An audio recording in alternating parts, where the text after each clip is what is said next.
Buenas tardes, buen martes, ¿cómo les va? 5 minutos pasaron de las 6 de la tarde.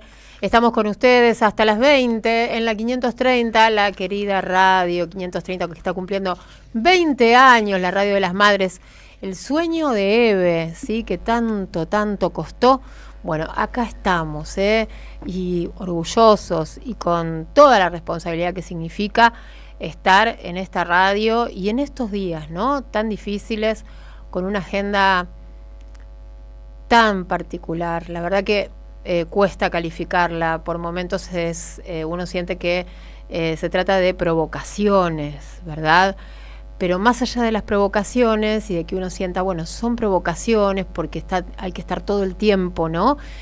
Defendiendo aquello que se logró con tanto esfuerzo y sacrificio del pueblo argentino, lógicamente, ¿no? De quién si no.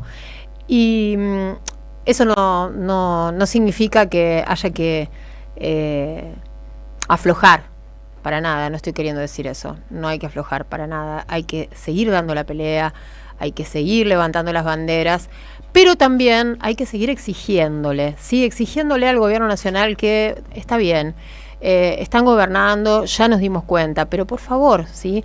Gobiernen también el desgobierno que tienen en materia económica, en materia de salarios, en materia de consumo.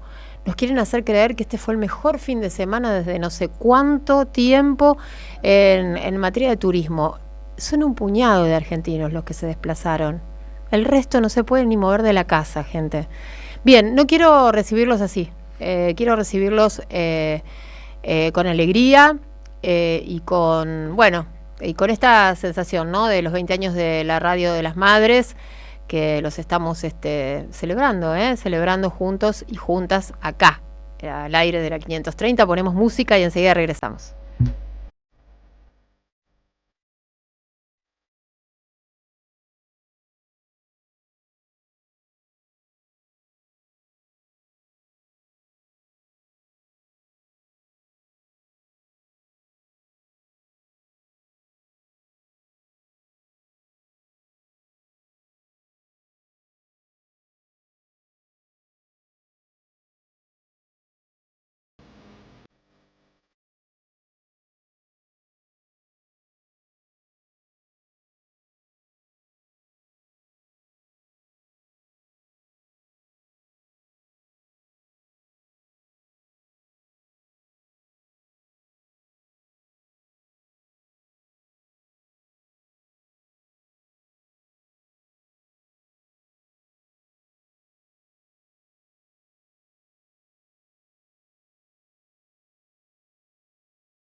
Bueno, acá estamos, todo el equipo de La Vuelta Completa en vivo con ustedes, 18, 10 minutos. Víctor Mastrangelo, qué rosada que está la tarde. ¿Viste cómo soy hoy? Sí, muy Hola, bien, muy bien. muy acompañando a este clima Está primavera. bárbaro el No, clima, es una porquería, pero 25 igual. grados. Es una ¿Cómo barbaridad. estás? ¿Todo bien?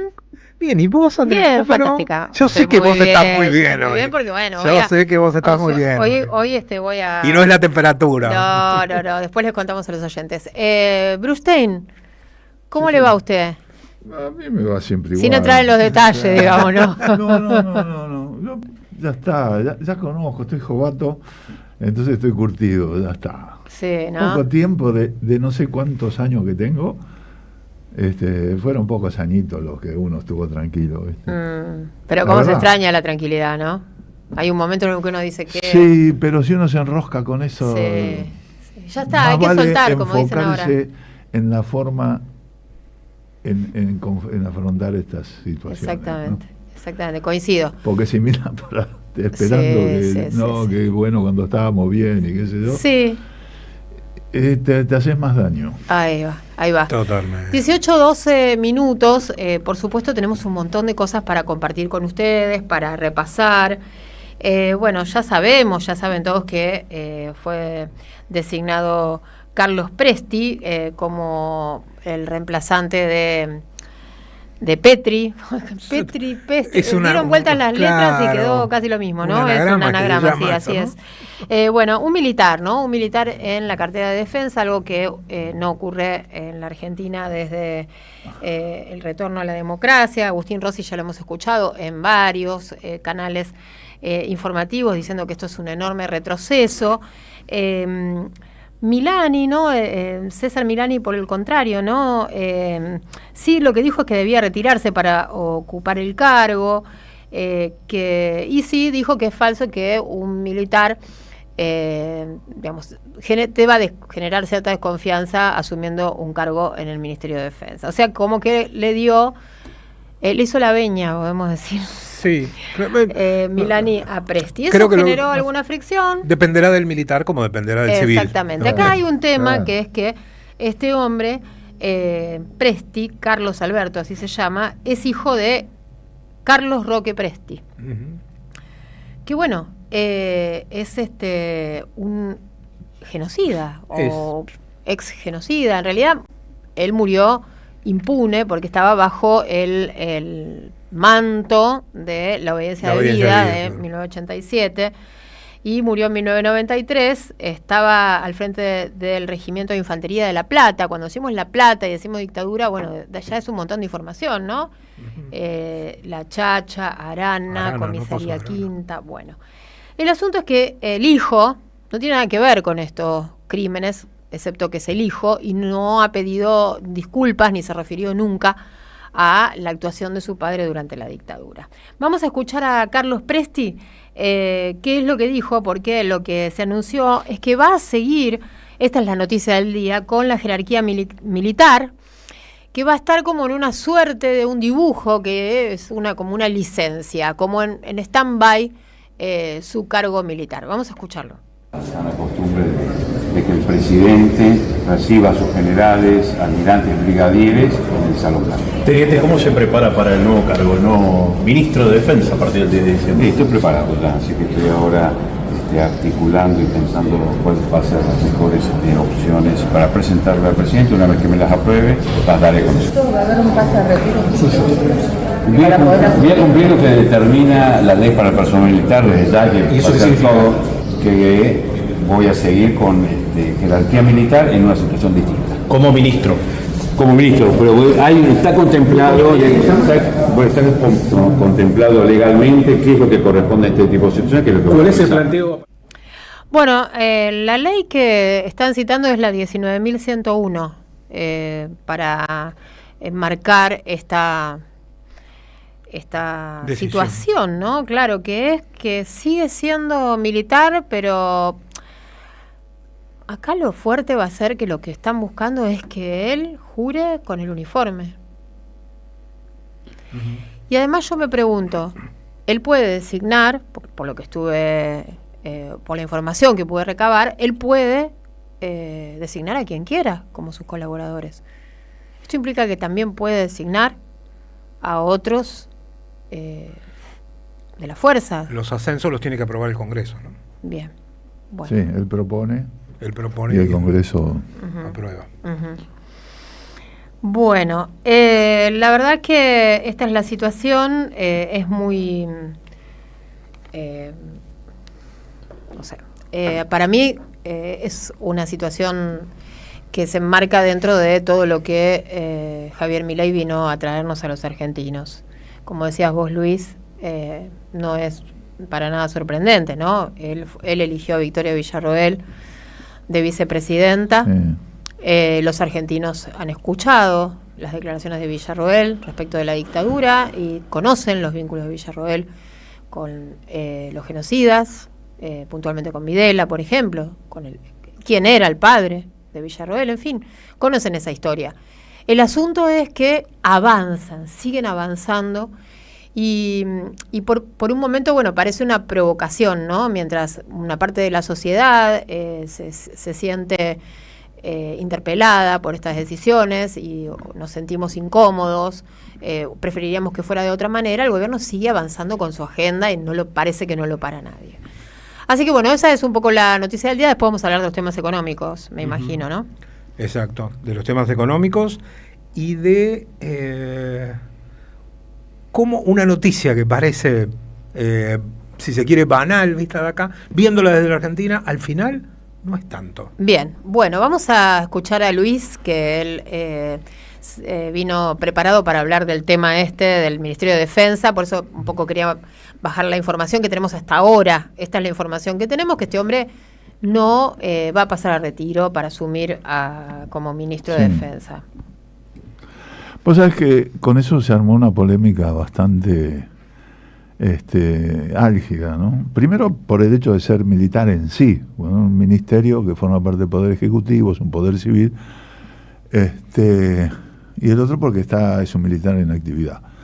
Y los primeros que de alguna manera salieron a cuestionar esta designación de este tipo fueron algunos radicales, poquitos, 2 o 3, que de alguna manera mantienen la vieja tradición del radicalismo republicano, y bastante en la línea de Raúl Alfonsín, ¿no?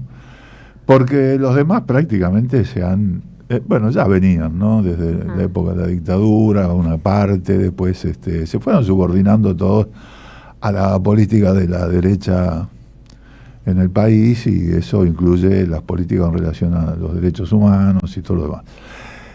El tema es que esto genera tanta controversia porque durante mucho tiempo el Ministerio de Defensa lo ocupaban un militar, claro, y además lo nombraban los militares. Es decir, el presidente que salía elegido por el voto les preguntaba a los militares ¿quién van a poner ustedes de ministro, ¿no? En el Ministerio de Defensa.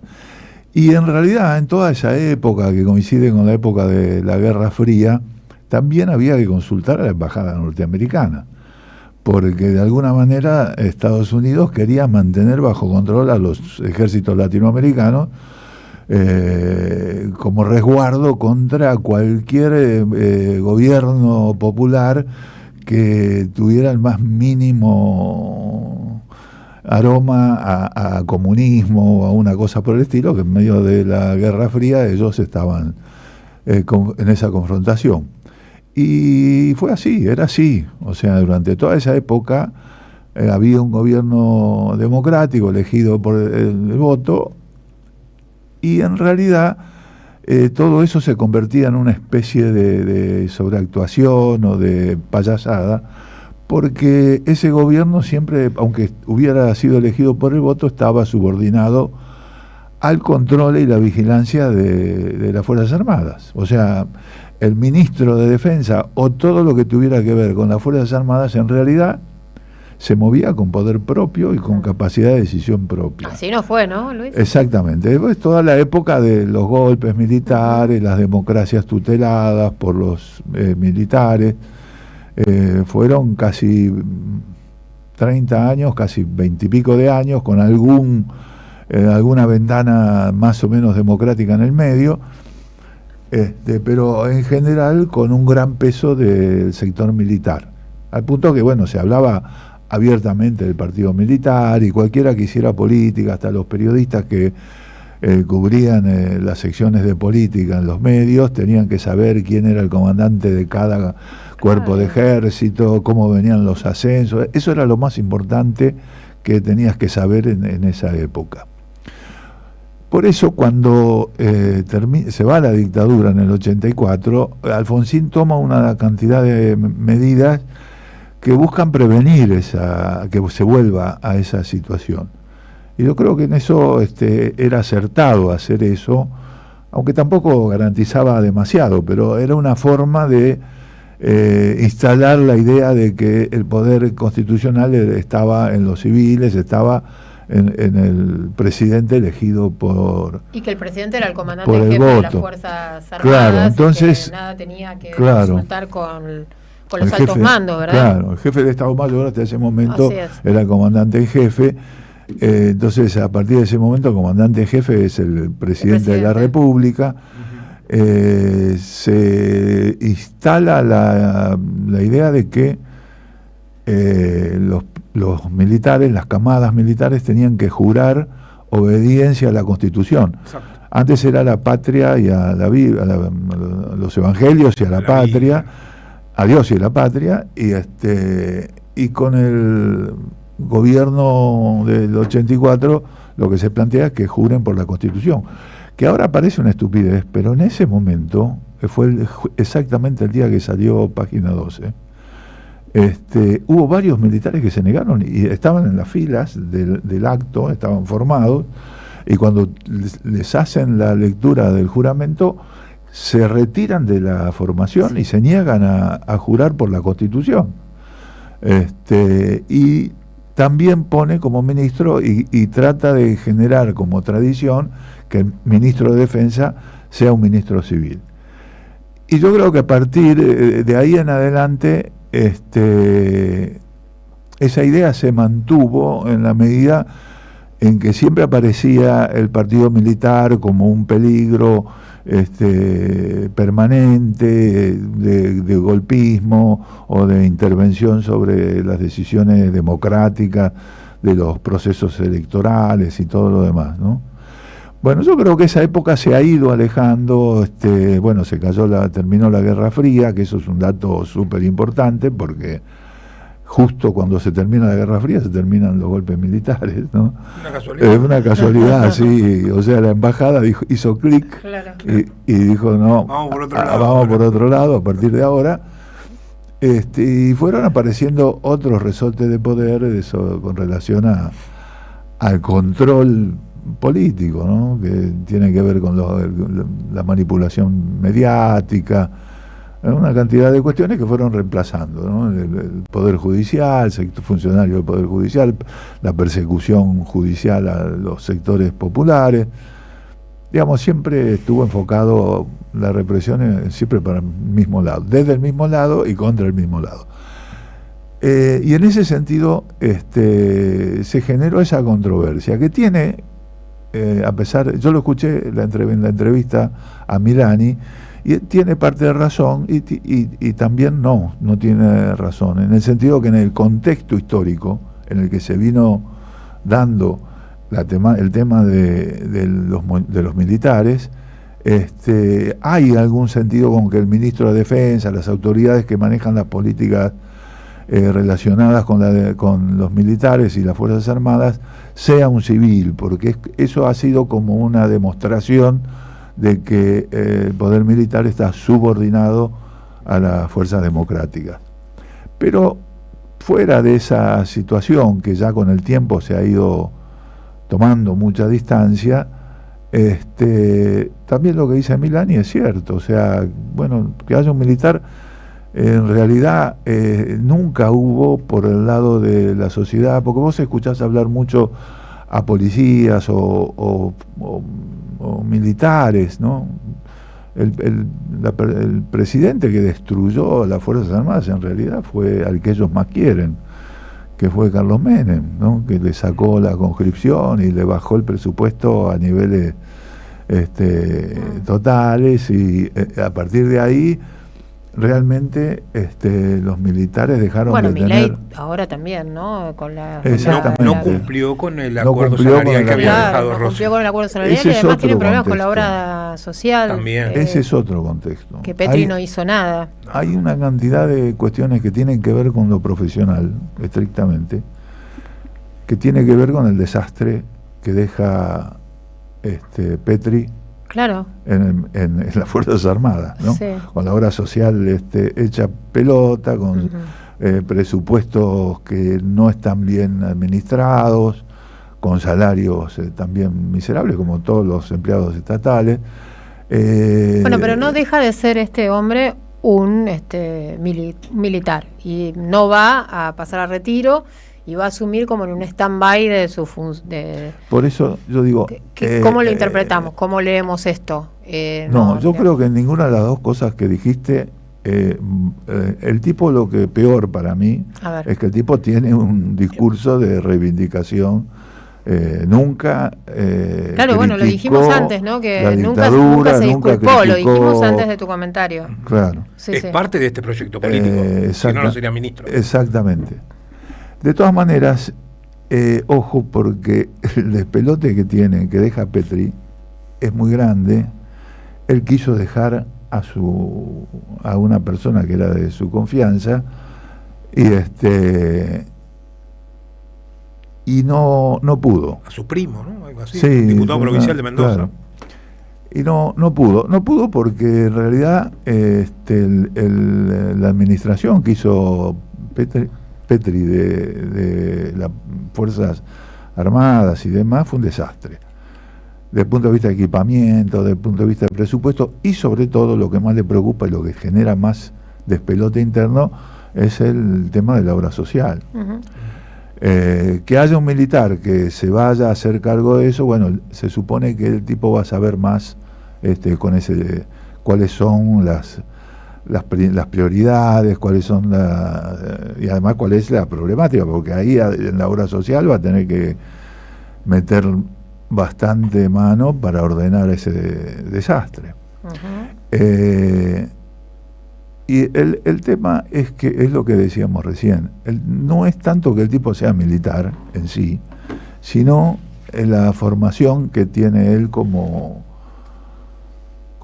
militar, porque vos fíjate que vos sabés que casualmente es el primer oficial que llega al lugar donde está él como jefe del ejército, que se recibe después de la dictadura, ¿no?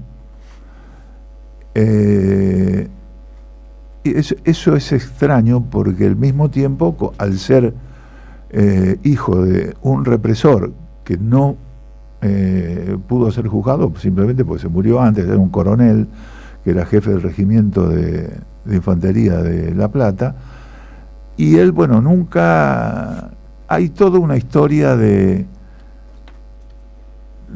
que durante el kirchnerismo y durante los gobiernos democráticos se persiguió a los familiares de los represores, y la verdad que lo más demostrativo de que eso es mentira es que él ahora, porque toda su carrera militar la hizo durante el kirchnerismo. Exactamente. Si no, no hubiera llegado a general ahora. Exactamente. Yo no sé si eso es bueno o malo. Sobre todo a partir... claro. En principio es. No, lo que pasa es que sí creo que desde el punto de vista de la formación democrática, de lo que tiene que ser las Fuerzas Armadas, ese es un debate profundo que no termina de saldar la sociedad argentina. Y yo creo que eso fue lo que ha faltado. Y no sé, realmente no porque no se intentara, ¿no? Porque las Fuerzas Armadas tuvieron Secretaría de Derechos Humanos, yo también creo que tampoco hay que generalizar, siempre es una parte para un lado y una parte para el otro.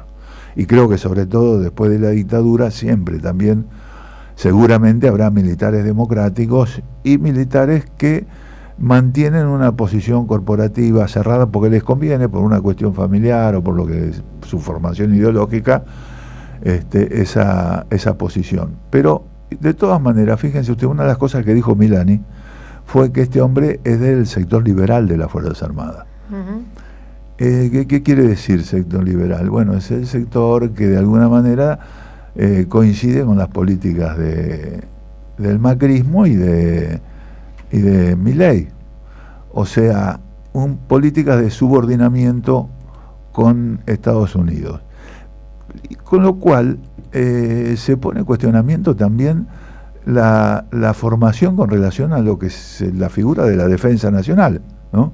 Porque la defensa nacional no es solamente una cuestión militar, sino que tiene que ver una cuestión económica, tiene que ver una cuestión cultural, tiene que ver una cuestión social, ¿no? Nosotros hablamos de guerras híbridas y de guerras culturales y de un montón de consideraciones que tienen que ver también con la defensa nacional.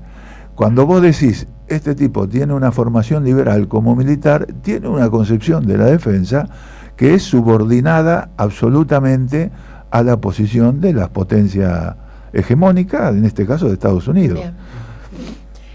Bueno, vamos a la primera tanda de la vuelta. Tenemos tiempo para seguir charlando del tema hasta las 20 con ustedes acá. 11 3200 0530. Escríbanos, díganos qué piensan. Ya venimos. AM530. 20 años.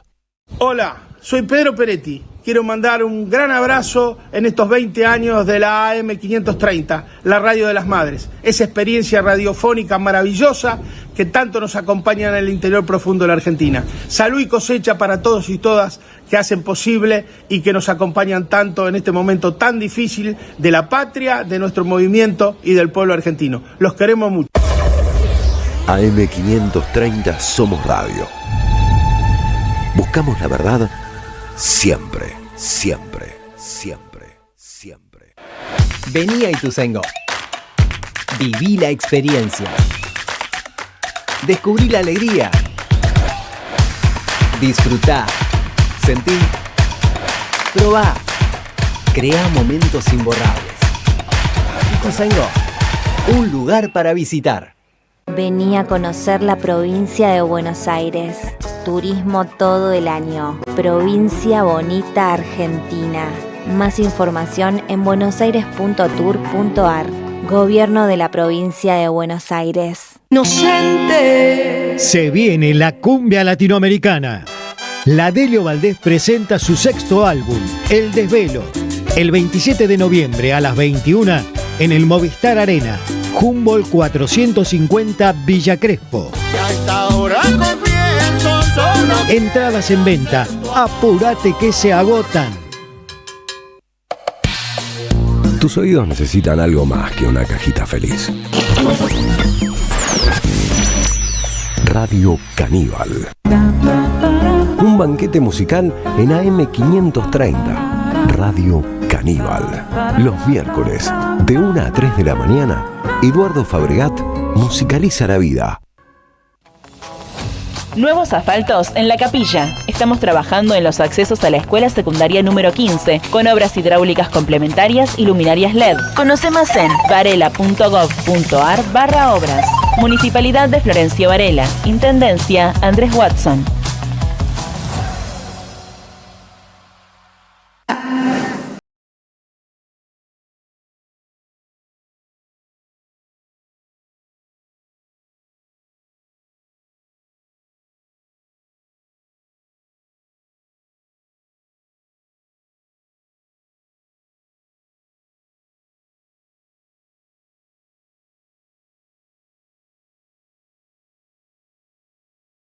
¡Wow! Como dices cuenta DNI, ¡wow! Que ahora tienes plazo fijo, ¡wow! Y que tienes una tasa especial, ¡wow!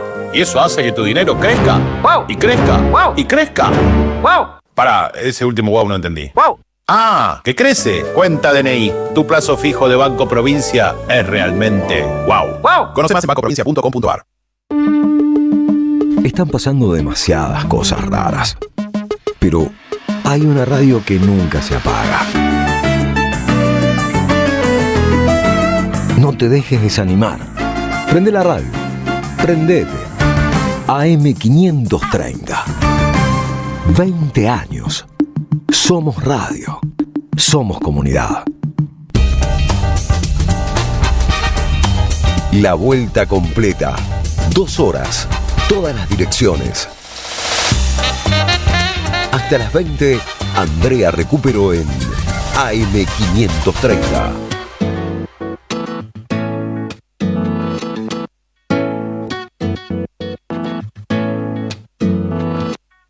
Tu beso se hizo calor, luego el calor movimiento, luego gota de sudor que se hizo vapor, luego viento que en un rincón de La Rioja movió el aspa de un molino mientras se pisaba el vino que bebió tu boca roja. Tu boca roja en la mía, la copa que gira en mi mano, y mientras el vino caía supe que de algún lejano rincón de otra galaxia el amor que me darías transformado volvería un día a darte las gracias. Cada uno da lo que recibe, luego recibe lo que da. Nada es más simple, no hay otra norma. Nada se pierde, todo se transforma. Todo se transforma. El vino que pagué yo con aquel euro italiano que había estado en un vagón antes de estar en mi mano, y antes de eso en Torino, y antes de Torino en Prato, donde hicieron mi zapato sobre el que caería el vino. Zapato que en unas horas buscaré bajo tu cama con las luces de la aurora, junto a tus sandalias planas que compraste aquella vez en Salvador de Bahía, donde a otro diste el amor que hoy yo te devolvería. Cada uno da lo que recibe, luego recibe lo que da. Nada es más simple, no hay otra norma. Nada se pierde, todo se transforma. Todo se transforma. Todo se transforma.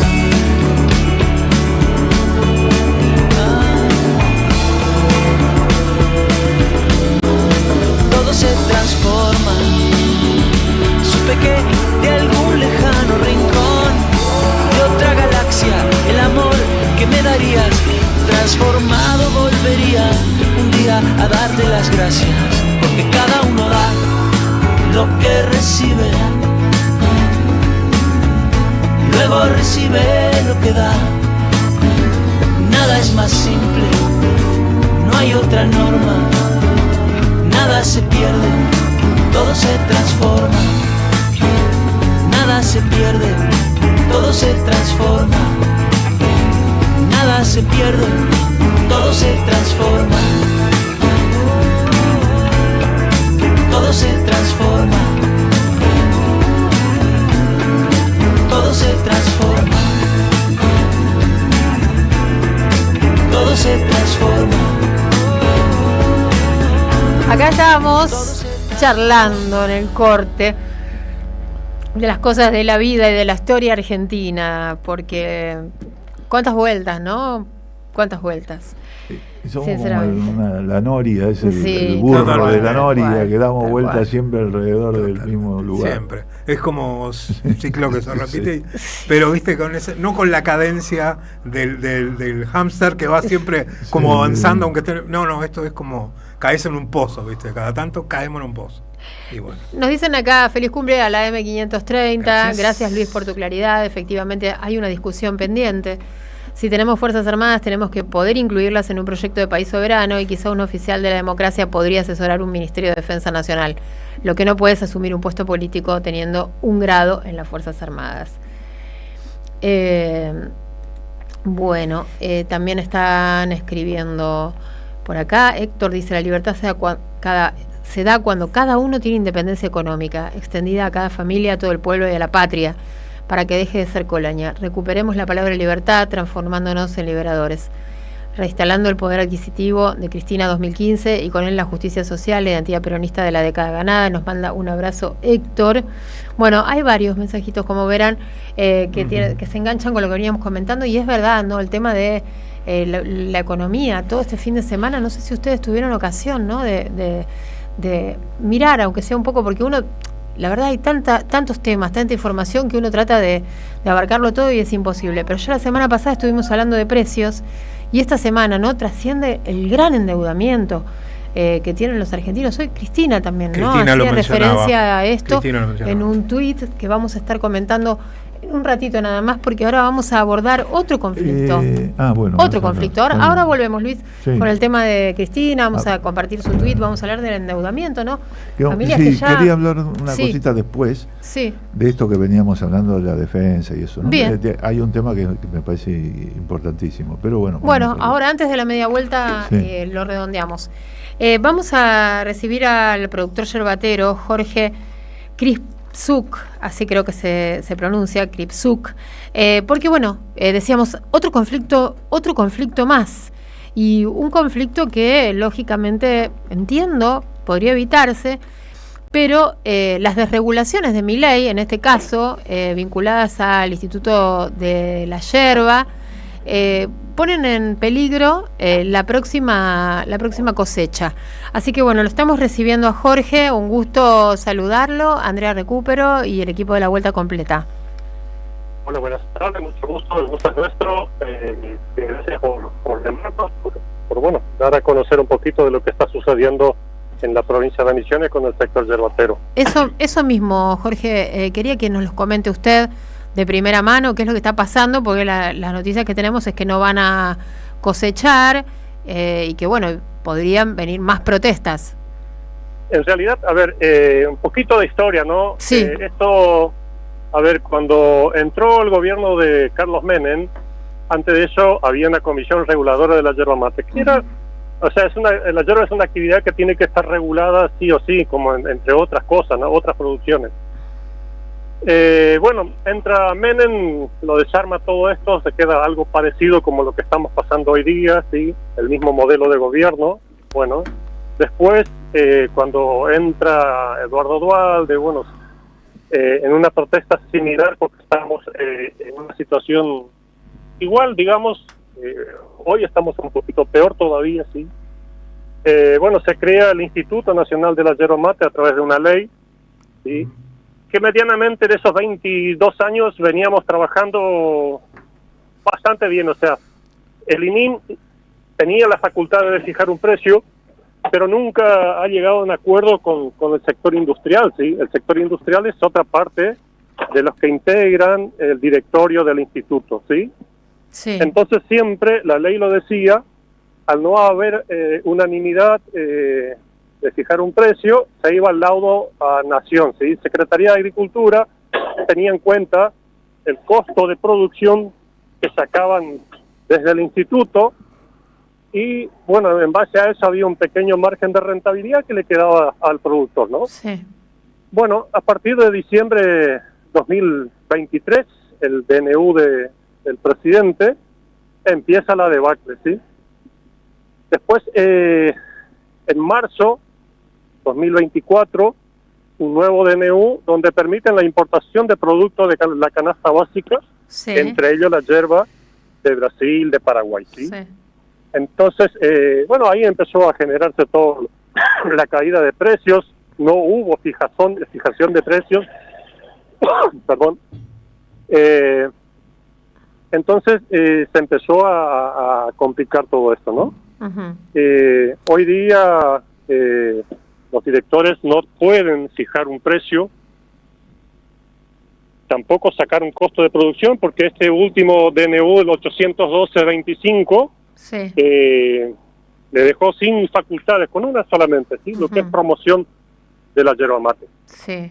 Así que bueno, en esa es decir, situación no se puede fijar los precios y por otro lado se abrió la importación. Es decir, es una situación que pone en peligro totalmente. O sea, acá lo que vamos la comercialización, la producción y la comercialización de yerba. Claro, pero eso está quedando en manos de algunas empresas grandes solamente, ¿sí? Acá el peligro es que somos más de 13.000 productores. A ver, ¿nos explica mejor esto, por favor, de lo que queda en manos de empresas grandes? Sí, o sea, lo que tienen toda la cadena, a ver, Misiones hoy tiene el 80% de la producción yerbatera en la provincia, ¿sí? Sí. Pero depende de la comercialización de dos empresas correntinas, ¿sí? Que tiene más del 50% de la cadena de comercialización. Sí. Entonces, se concentra, se está monopolizando la actividad, ¿sí? Entonces, ya entre los 13.500 productores que hay inscritos en los organismos del Estado, bueno, no podemos lograr frenar la cosecha para hacer bajar supuestamente la superproducción que están argumentando, ¿sí? Claro, porque además estas empresas tienen espalda para aguantar pagos diferidos y para aguantar... Claro. Pero esa es la otra que cuestión, el resto de los productores no. Exacto. Claro. Los pequeños y medianos productores, además de eso, ya se viene dejando las labores culturales que se venían haciendo normalmente, ¿sí? El productor, hacía toda lo que es la limpieza, la fertilización, todo esto, ¿no? Y hoy día, yo tengo por ahí, no sé si puedo comentarle unos numeritos de diciembre de 2023, ¿sí? Sí. Lo que era el valor del combustible, que lo tenemos como referencia, ¿sí? En aquel momento el gasoil teníamos a 380 pesos, ¿sí? Sí. El precio de hoja verde laudado por Agricultura Nación estaba a 210, ¿sí? Sí. Teníamos una corresponsabilidad gremial, que son los aportes patronales que, bueno, lo hace cada productor, que el INIM, o sea, percibía, era un agente de retención, pero directamente iba a lo que es la FIP, ¿sí? Sí. Iba a aportes patronales. Y teníamos 15 pesos, que era el servicio de cosecha, el tarefero, ¿sí? El que hace la primer parte del trabajo de la yerba, ¿sí? Bueno, hoy, noviembre 2025, bueno, paró la cosecha de yerba, la zafra gruesa, en septiembre. En el mejor de los casos, 180 pesos la tonelada de hoja verde. ¿La tonelada? La corresponsabilidad gremial de 70 pesos el kilo. Perdón, la corresponsabilidad gremial de 36 pesos el kilo. El servicio de cosecha 70. Y hoy estamos con un gasoil en cerca de los 1.700 pesos. O sea, es insostenible lo que está pasando con el sector. Sí. Ahí había una duda, ¿no? Sí, Jorge, le hago una consulta. 170 pesos les estaban pagando el kilo, o porque usted dijo la tonelada. 180. Sí. 170 pesos el kilo de hoja verde, ¿sí? Kilo, a ver, 170 el kilo. Para hacerle un poquito un resumen. Sí, hoy, o sea, 3 kilos de hoja verde para llegar a 1 kilo de yerba canchada. Más ahí, 1 kilo más había que agregarle para que el paquete llegue en la góndola, ¿sí? Claro. O sea, multiplica el 170, 180 por 4. Ese es el costo que tiene hoy un paquete de yerba en góndola, ¿sí? Y hoy no se encuentra una yerba a menos de 3.000 pesos. Sí, sí. O sea, a ver, le castigaron al productor. Sin embargo, en las góndolas, no claro. Se nota esa... Y a los consumidores, al productor y a los consumidores, ¿no? Porque la yerba es un producto de primera necesidad. Claro. Jorge, creo que es la infusión más barata que hay en el mercado, ¿sí? Jorge, le hago una consulta también, ya que estamos con el tema de los números. Si fuéramos a cuantificar, ¿cuánto sale producir 1 kilo de yerba? ¿Cuánto le cuesta a ustedes producir 1 kilo de yerba? Costo de producción, o sea, el Instituto Nacional de la Yerba Mate, como yo le decía, hoy... no lo puede calcular más. Ahora no lo puede calcular más, pero hace 1 mes y medio más o menos lo actualizó el costo, que andan en 452 pesos, ¿sí? O sea, pierden 200, 300 pesos por kilo, 200 y pico de pesos por kilo pierden. Exacto. O sea, por eso decimos que esta historia se repite, el modelo de gobierno lamentablemente nos viene a destruir y lo que no queremos que se produzca ese gran éxodo rural que se dio allá por el 90 y pico, 2000, 2001, donde los productores regalaban sus tierras e iban a parar a la periferia de los pueblos, ¿sí? Y depender del asistencialismo, que eso es lo más triste todavía, ¿sí? Jorge, ¿y eso es lo que quieren los industriales? O sea, que ustedes dejen sus tierras, los pequeños y medianos se las vendan y ellos quedarse con toda la cadena completa. Exacto, eso es lo que están buscando, apoderarse de la tierra de los productores, vienen por la tierra, vienen por el agua, Eso es lo que están buscando. Claro. Bueno, ¿en qué situación nos encontramos entonces? ¿Se encuentran ustedes con respecto al tema protestas por todo esto que está sucediendo? Mira, nosotros estamos prácticamente en asamblea permanente, sí, a través de los grupos de WhatsApp. Estamos participando en las asambleas que se están haciendo en distintos lugares de la provincia. Yo casualmente hace poco tiempo logré personería jurídica de una asociación de productores. Bueno, estamos trabajando y pidiéndole a los productores que no corten, que traten de resistir lo máximo posible. Y también le queremos decir a los consumidores que traten de no consumir por ahí la que es una yerba cara, ¿sí? Busquen por ahí marcas de cooperativas misioneras que son de muy buena calidad, porque hoy por hoy aparecen una diversidad de marcas y hay una mezcla de otras cosas dentro del paquete. Bien, bueno, anduvo por Misiones el ministro del Interior hoy, ¿no? Sí, sí, estuve viendo recién que estuvo una reunión con el gobernador en la provincia, así que bueno.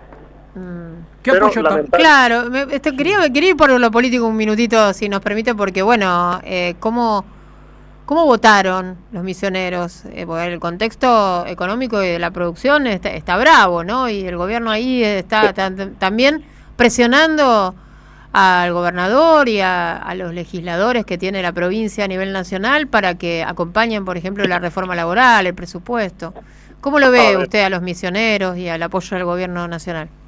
A ver, en cuanto al voto, salieron a los medios por ahí algunos funcionarios a decir que los yerbateros apoyaron el gobierno de Milei. Y para mí, o sea, la lectura que yo hago es la siguiente: votó el productor que es fanático, ¿sí? Que no le vamos a cambiar más su forma de pensar, tiene su ideología ya definida, ¿sí? Entonces ese fue el voto a este modelo. Hay otro sector, que yo lo digo, que se olvidó que hace unos años atrás, en un modelo idéntico a este, ¿sí? Lo metieron el IETE, el impuesto transitorio de emergencia, que era el 13% de lo que era administración pública, ¿sí? Y hoy lo quieren dibujar que, bueno, no hay inflación, cosa que es una mentira, ¿sí? Todos los días, en esta semana hubieron 2 subas de combustibles, atrás de eso se va todo la otra parte, lo que es el producto de la canasta básica y todo eso, ¿no? Todo se va para arriba. Entonces, estamos en el mismo país, Jorge. Bueno, estamos en el mismo país. El otro tema del voto es el voto joven, ¿sí? Eso lo notamos, lo percibimos, lo vivimos. La juventud por ahí, bueno, tiene otra mirada. Y a lo mejor, pues, no sé si por desconocimiento o qué es lo que está pasando. Nosotros, el sector yerbatero, somos el 5% de lo que es el padrón electoral, ¿sí? El caudal de votos que podemos aportar. Bien. Jorge, ¿están recibiendo algún tipo de apoyo ante esta situación de parte de la gobernación? En realidad, hasta ahora, de ningún tipo, ¿sí? Lo que veo desde acá de la provincia está muy limitado, ¿sí? Nos han acompañado por ahí en la visita que hemos hecho al Congreso de la Nación, a la Casa Rosada,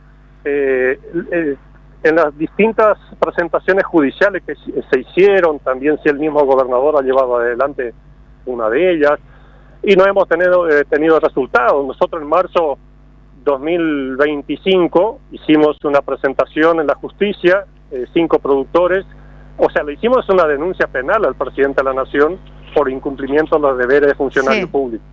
Bueno, no tuvimos respuesta. En septiembre, el 24 de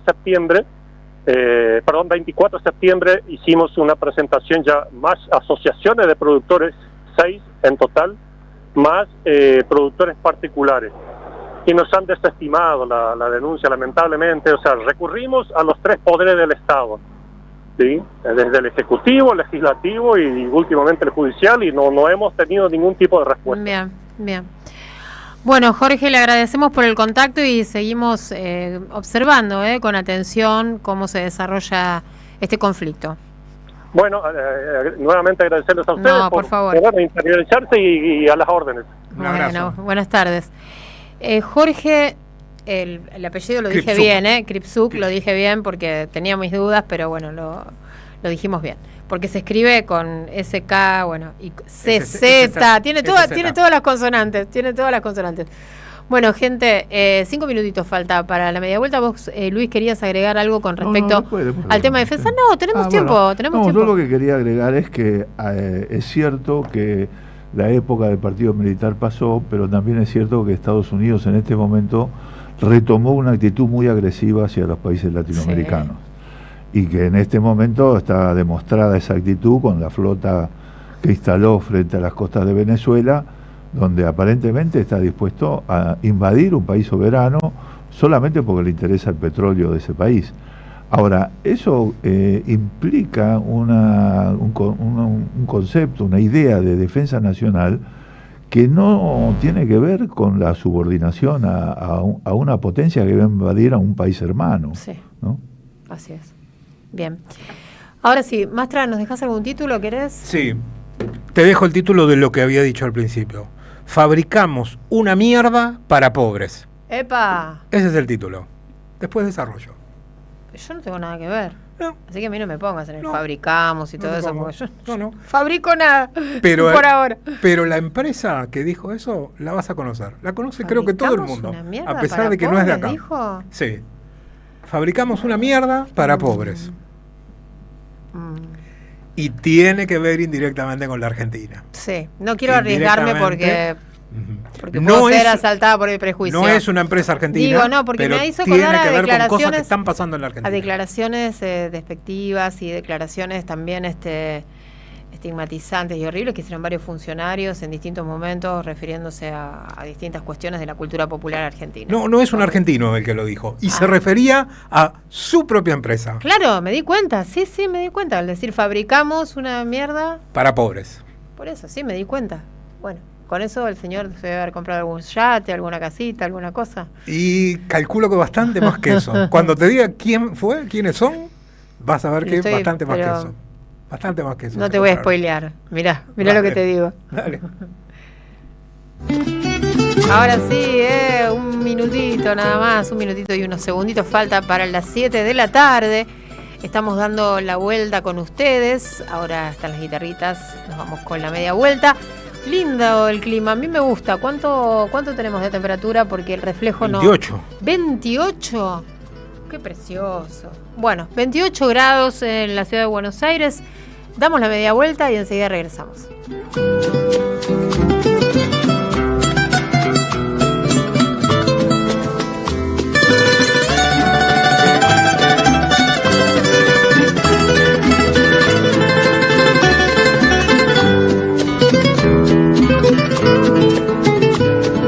En AM530 pasan muchas cosas. Y todo lo que pasa está en la red. Somos Radio AM530 en YouTube. Entérate de lo que pasa. AM530. Somos redes. Somos radio. Vení a Ituzaingó. Viví la experiencia. Descubrí la alegría. Disfrutá. Sentí. Probá. Crea momentos imborrables. Ituzaingó, un lugar para visitar. Seguí a la Cámara de Diputados de la Provincia de Buenos Aires a través de sus redes sociales y entérate de todas las actividades legislativas en Instagram y Facebook como @diputadosBA y en Twitter como HCDiputadosBA. Yerba mate La Buena. Conserva el aroma y sus propiedades de origen. Libre de gluten, buena calidad y buen precio. Toma mate y seguí escuchando la 530 con Yerba Mate La Buena, tu compañía de vida y buenos momentos. Alimentos cooperativos, producción y comercialización de productos cooperativos y de agricultura familiar. Envíos a todo el país. Por pedido, envía tu mensaje al 11 34 31 2928. Seguinos en Instagram como @alimentoscooperativos. El sabor que te acompaña es Café Bantú. El aroma en la mañana del Café Bantú. Bantú. Comunidad Lomas Segura. Descarga la app Seguridad Lomas desde tu teléfono y activa una alerta en caso de emergencia. Municipio de Lomas de Zamora. Gobierno de la comunidad. Intendente Federico Otermín. Gracias, mami. Escuchar este mensaje te toma más tiempo que abrochar tu cinturón o la sillita de tu hija o hijo. Un clic que salva. Ministerio de Transporte, Gobierno de la Provincia de Buenos Aires. Obra vial clave en Santa Rosa Rural. Pavimentamos la calle Concejal Esteban Pisani para favorecer el ingreso al nuevo sector del cementerio municipal. Más info en varela.gov.ar/obras. Municipalidad de Florencio Varela. Intendencia Andrés Watson.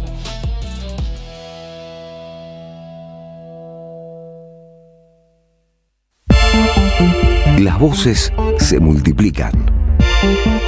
Nuestra comunidad se agranda. Hola, soy Patricia, los escucho desde Quequén, Necochea, provincia de Buenos Aires, la mejor playa argentina, bordando un tapiz. Gracias a la comunidad 530, renovamos nuestra planta transmisora. Más potencia, más llegada. AM530 Somos Radio. A todo el país. La vuelta completa. Aire de radio para dar vueltas sin marearse.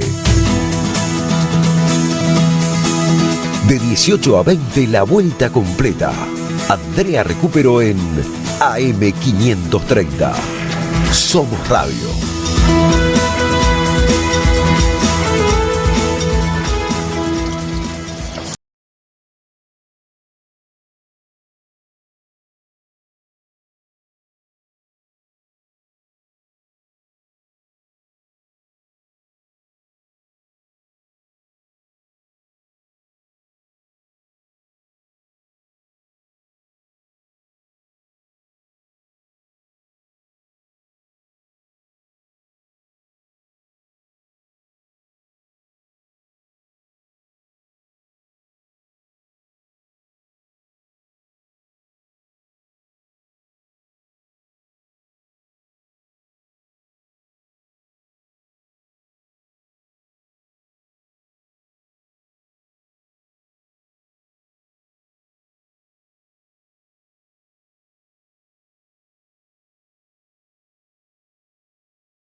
Hoy estoy con los...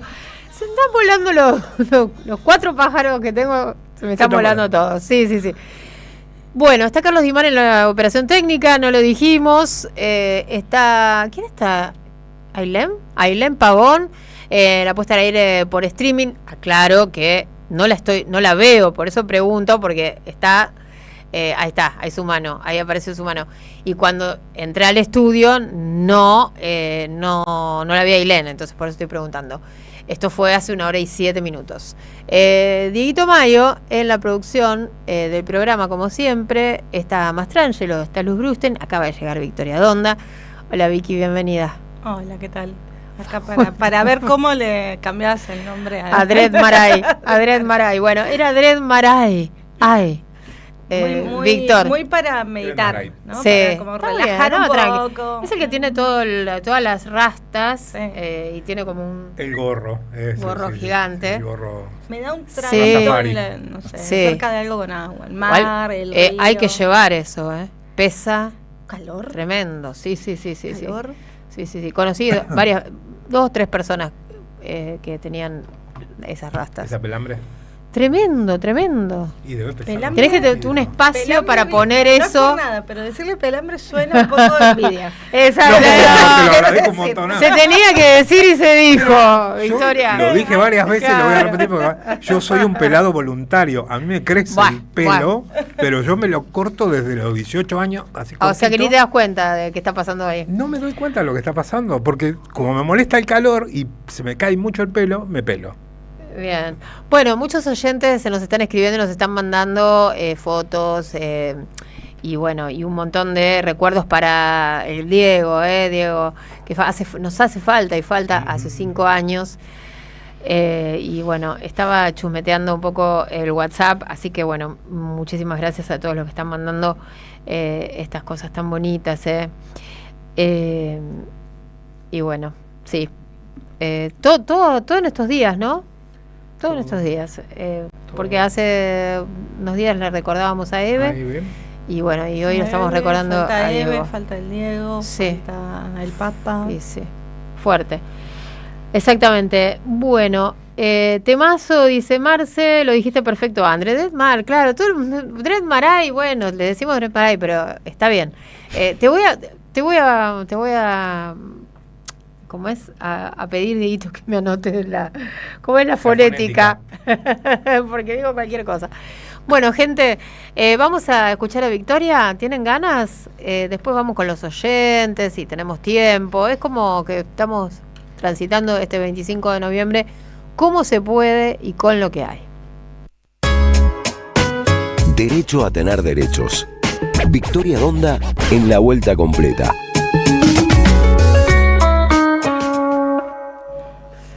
Bueno, acá está Victoria, ya la saludamos, ella es abogada, diputada del Parlasur y columnista del programa. Obviamente, Victoria, estamos con muchas ganas de escuchar tu columna y sé que vas a hablar de la designación de Presti, este militar, ¿no?, al frente del Ministerio de Defensa.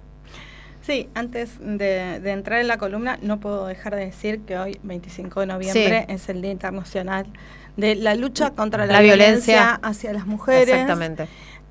Y en un país que está transitando las vicisitudes, que está transitando el nuestro, en un mundo que está transitando las dificultades, la crisis en la cual estamos inmersos, me parece que hay que recordar, ¿no? Exacto. Que las mujeres, y además venimos del Encuentro Nacional en la provincia de Corrientes, de ahí salió el dato. Mucha gente, muchas mujeres, muchas compañeras ese encuentro, realmente muy necesario poder reencontrarnos, poder abrazarnos, reconocernos y sobre todo establecer agendas y puntos en común para adelante, porque sin eso quedamos desmovilizadas y es muy necesaria la movilización a fin de, con el fin y el objetivo de tener una vida mejor, ¿no? Claro. Que es para lo cual los encuentros se empezaron a organizar hace tantos años atrás. Tenemos un poco todos, digo, antes de ir a tu tema y a escucharte, tenemos todos un poco esa sensación, ¿no?, de que hay una parte de lo que pasó con las elecciones y lo que está pasando en la Argentina que nos lleva a pensar que hay gente que no quiere estar mejor, ¿no? o que por lo menos entiende que estar mejor es algo muy distinto a lo que entendemos otra parte de la población. Tengo esa sensación, ¿no? Sí, yo no. La verdad es que yo tengo la sensación que quienes tenemos la responsabilidad de ofrecer una esperanza, un puerto donde llegar para estar mejor, no lo construimos todavía. Y que una parte de la sociedad, entre arrojarse al vacío y quedarse agarrado al fierro caliente, eligió seguir quedándose agarrado al fierro caliente. Claro. Porque si no es pensar que la gente se suicida, que es tonta, y yo no pienso eso. Pienso que hay un 30% de gorila muy fuerte en este país, que estuvo siempre, y creo que hay otra parte de la gente que está esperando que nosotros reaccionemos. Una propuesta, un porqué, un hacia dónde, ¿qué vamos a hacer? ¿Cómo vamos a resolver los problemas que tenemos? Yo lo planteé el último martes que estuve acá. Yo creo que es muy necesario sentarnos a discutir qué proyecto de país queremos, en qué mundo, en el mundo que tenemos. Y sobre todo, desde el peronismo, discutir la representación. ¿A quién vamos a representar? Ese obrero que tenemos en la cabeza de overol inmaculado, planchado por una mujer con esos vestidos tipo plato, ¿viste? Es muy Sex and the City. Sí. Muy años 50. Muy años 50, 60. No existe más.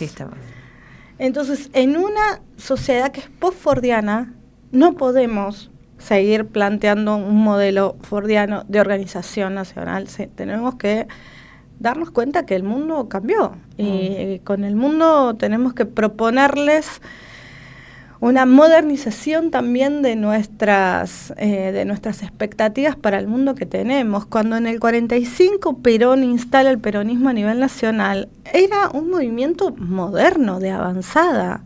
Compañeros, nosotros todavía seguimos hablando del 2001. Yo quiero decir que en el 2001 había teléfonos analógicos. O sea, hoy tenemos esto, nos cambió la vida a todos. Bueno, en este mundo donde tenemos esto, donde tenemos la tecnología que tenemos, donde los cambios tecnológicos en los últimos 20 años vienen acelerando la vida a pasos agigantados, como nunca vimos, ¿vamos a seguir proponiéndole a la sociedad un modelo político pensado para la sociedad de la década del 50? No, tenemos otra responsabilidad, pero también lo planteó Perón en sus libros. Digo, cuando vos agarrás la doctrina peronista, que la puede agarrar cualquiera sin tener un título de posgrado y la puede leer, Perón era un tipo de avanzada. Perón en los 70 ya hablaba de cambio climático. Hoy tenés algunos trasnochados que se dicen peronistas y que te dicen que eso es parte de la agenda woke. Bueno, digo, tenemos un problema y tenemos que mirarnos para adentro, me parece, antes de pedirle a la sociedad que nos mire a nosotros como, che, qué bien, acá están estos pibes, estas pibas. Tenemos que mirarnos para adentro y ver qué le vamos a ofrecer a la sociedad. Porque yo creo que este modelo económico de Milei, este modelo político y social, tiene fecha de vencimiento como el yogur, como dice Cristina. Sí. Pero no es que porque esté vencido la gente va a decir, che, qué bueno, acá están ellos. No va a pasar eso. Entonces, sí me parece que tenemos una responsabilidad grande en ese sentido, y por eso me parece que son tan importantes los espacios colectivos como el encuentro de mujeres, donde podemos discutir qué rumbo vamos a tener dentro de los movimientos feministas, que además son muchos, ¿no? Muchas mujeres, muchas compañeras no se sintieron representadas por ese feminismo pensado para una mujer de un determinado sector de la sociedad, un feminismo que hablaba de techo de cristal, porque esas compañeras estaban más preocupadas en ver cómo barrían el cristal de algunas que rompíamos el techo de cristal. Entonces el feminismo del techo de cristal, del suelo pegajoso, todo ese feminismo es un feminismo pensado para un sector de la sociedad y no para el resto de la sociedad, para las compañeras de los barrios, de los sectores populares, para las compañeras que ejercen la prostitución. O sea, hay que dar muchas respuestas todavía, y la única forma de darlas es juntándose, charlando y tratar de arribar a acuerdos o no, pero saber cuáles son los desacuerdos. Bien. Bueno, Vicky, contanos qué estuviste pensando y cómo te enfrentás, ¿no?, a estos cambios que desde la democracia no teníamos, ¿no?, un militar al frente del Ministerio de Defensa. No, bueno, primero lo que quiero decir es que en página 12 salió un artículo bastante interesante acerca de los antecedentes del padre de Carlos Presti, que es Roque Alberto Presti, encargado uno de los encargados de 3 centros clandestinos de detención en Argentina, 53 crímenes de lesa humanidad. Pero el problema con Carlos Presti no es que tenga un padre que está condenado por genocida. El problema con él es lo que piensa él y la posición de él, porque bueno, si fuese por eso, los delitos serían hereditarios, y no es el caso, ¿no? Digo, yo tengo un tío que también está condenado por genocidio, pero no lo defiendo. Salgo a plantear públicamente que estoy en contra de ese modelo. Entonces, Carlos Presti es parte de esas Fuerzas Armadas que en América Latina se construyeron, se instruyeron y perpetuaron un modelo de dominación. Las Fuerzas Armadas son pensadas en países bajo 2 tipos de modelos diferentes. Uno lo representa el peronismo, este Perón, ¿no?, que pensaba en unas Fuerzas Armadas, y muchos otros también, que pensaban en unas Fuerzas Armadas al servicio de la gente. Yo no estoy en contra de las Fuerzas Armadas. Si vos me preguntás a mí, yo creo que nosotros tenemos que tener Fuerzas Armadas que defiendan nuestros recursos naturales y que defiendan a la patria. Pero cuando yo hablo de la patria, no hablo de los bienes económicos de los más ricos o de aquellas multinacionales que se vienen a hacer de nuestras tierras, sino que hablo de la gente que está dentro de la patria. Entonces yo creo en las Fuerzas Armadas, pero lo que nosotros tenemos que discutir, y esto también dentro del campo nacional y popular, es el rol de las Fuerzas Armadas y el rol que le vamos a dar a las Fuerzas Armadas. Yo te diría que uno de los que más hizo por el deterioro presupuestario de las Fuerzas Armadas fue Menem.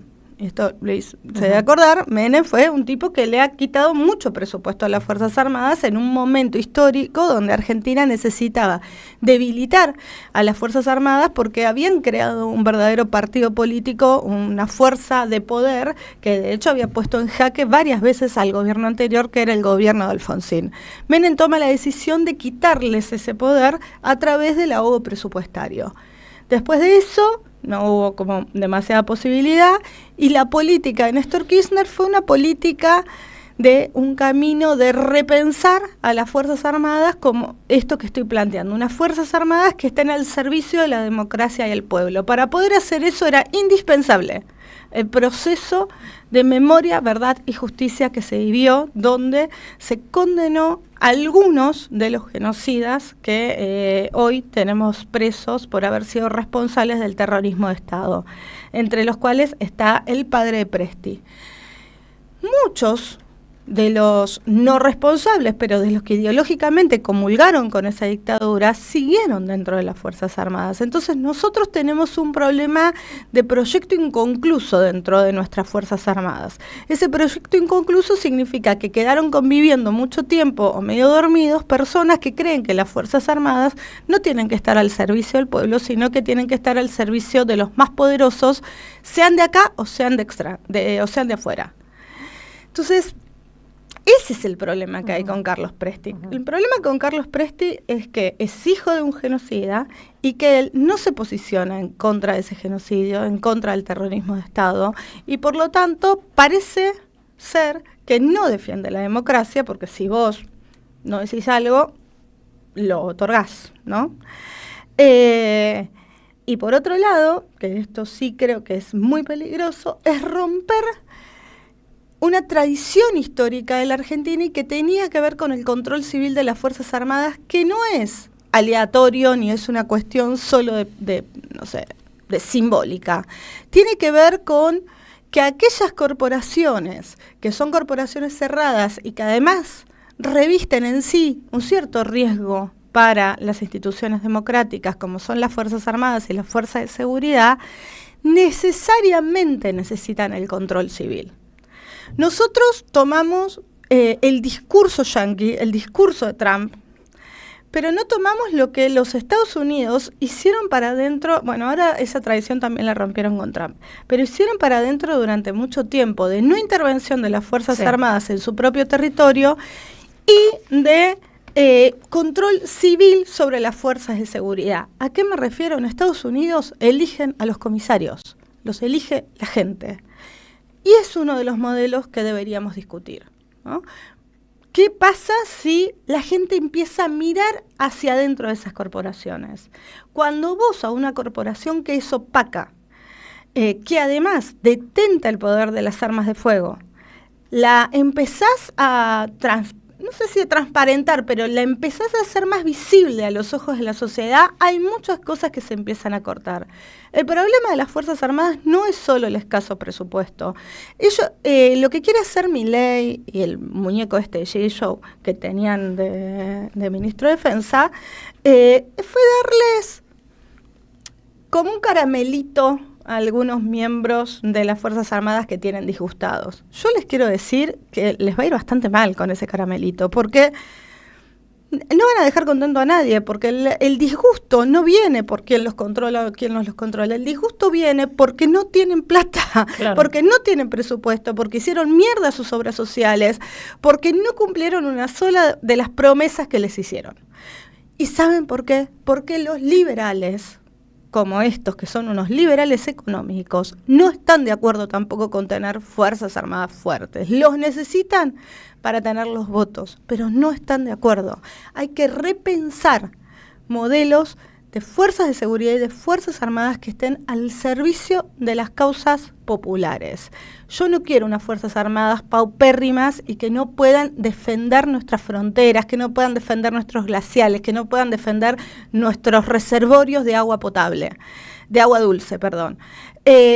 No quiero fuerzas de seguridad que no puedan enfrentar el delito complejo que está asolando sobre todo el territorio de América Latina, que es el narcotráfico. Pero para eso tenemos que rediscutir qué modelo de Fuerzas Armadas vamos a tener y qué modelo de fuerzas de seguridad vamos a tener. Si las fuerzas de seguridad de Argentina se van a dedicar a perseguir a los consumidores de estupefacientes o en algún momento van a empezar a perseguir a los grandes narcotraficantes.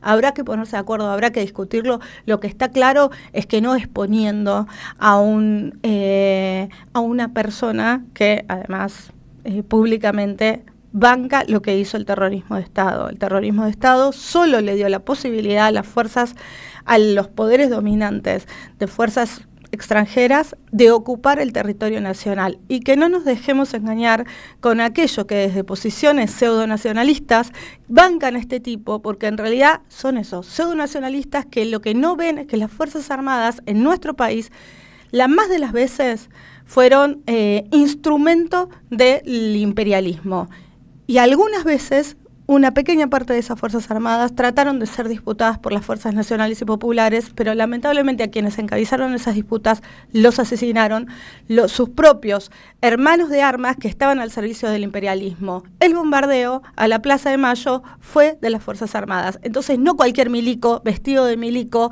que tenga una escarapela es bueno para defender nuestra soberanía. Bien, gracias Victoria. 19:25 minutos, estábamos escuchando a Victoria Donda en su espacio semanal aquí en La Vuelta Completa.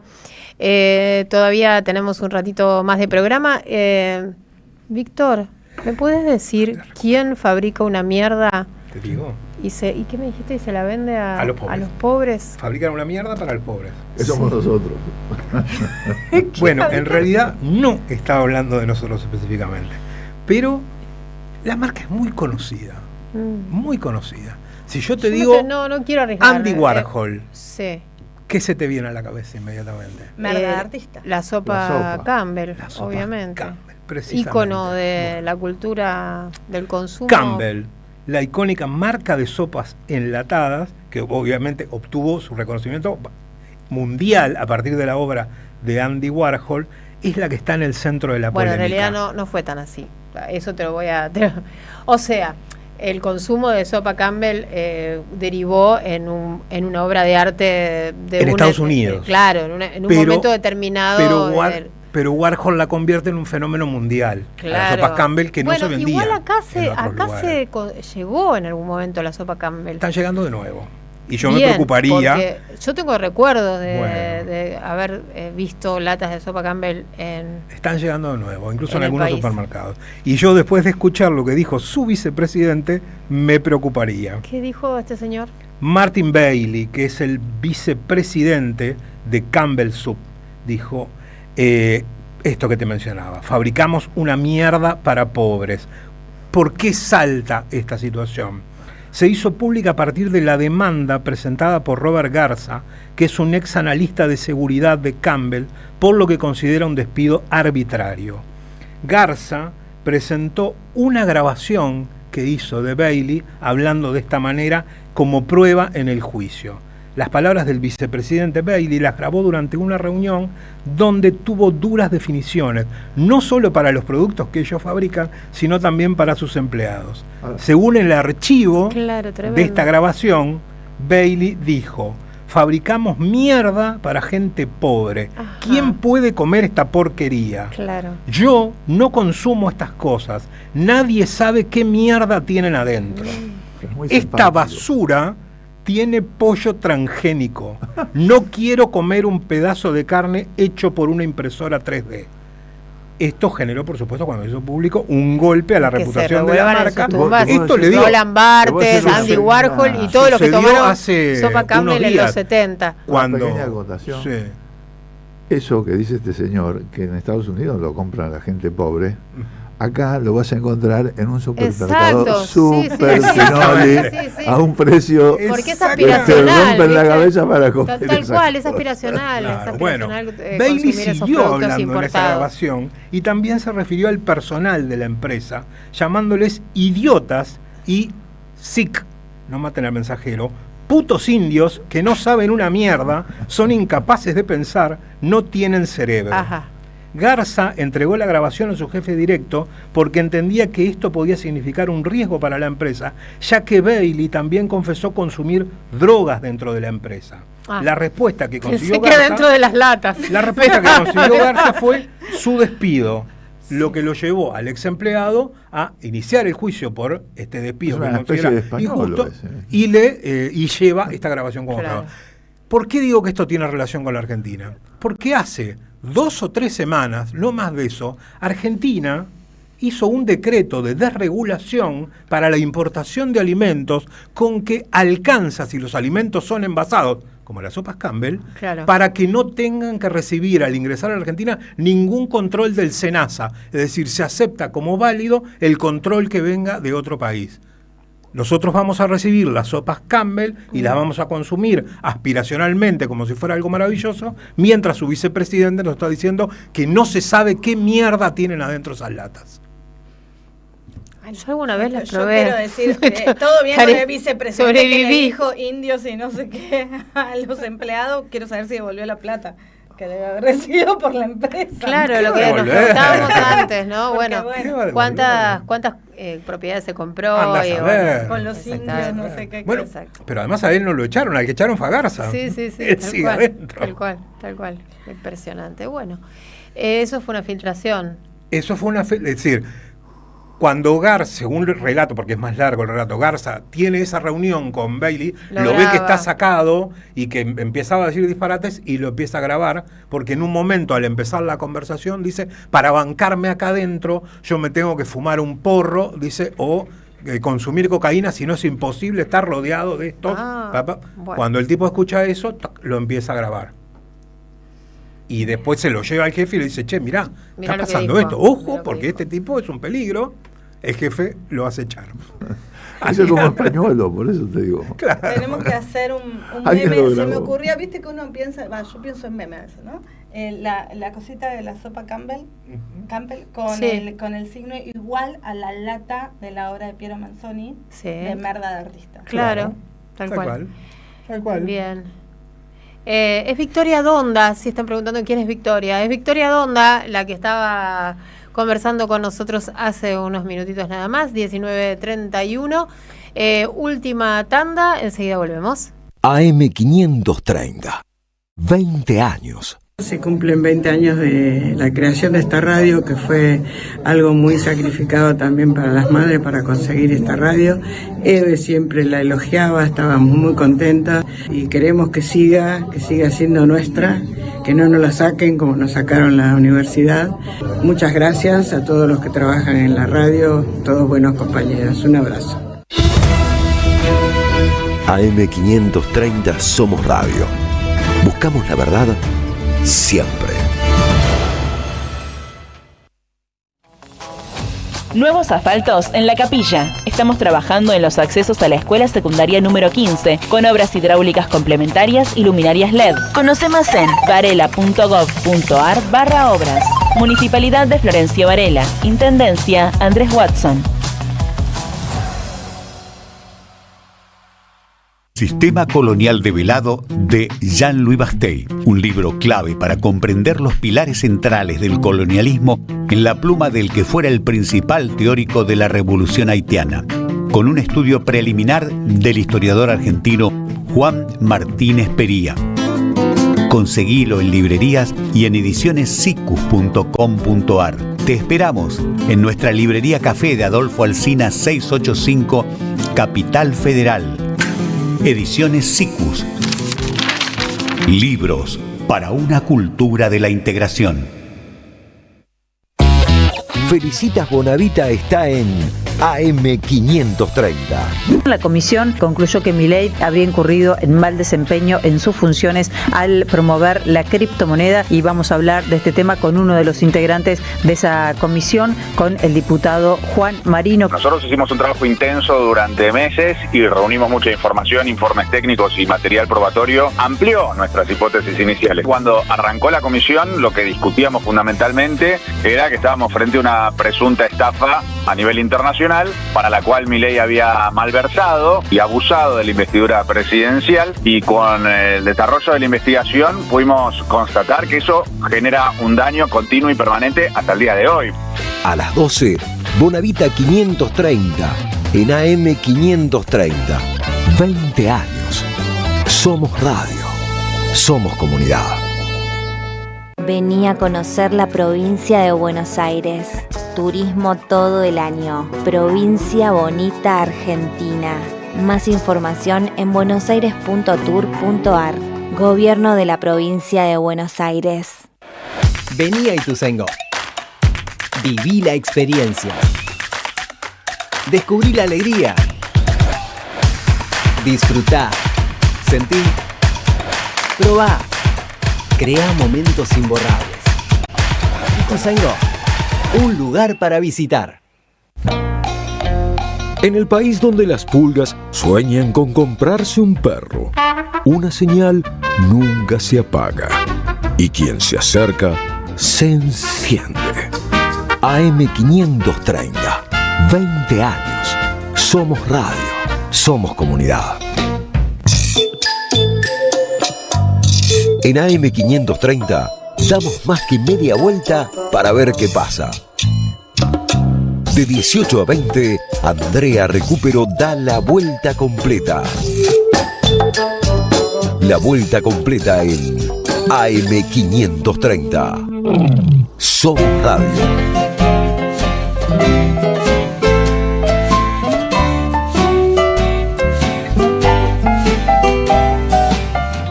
La vida es una moneda. Quien la rebusca la tiene. Ojo que hablo de monedas y no de gruesos billetes. Mi vida es una hoja en blanco, un piano desafinado, 10 dedos largos y flacos y un manojo de palabras. Solo se trata de vivir.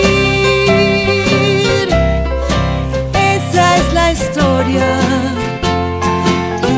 Con la sonrisa en el ojal, con la idiotez y la cordura de todos los días. A lo mejor resulta bien.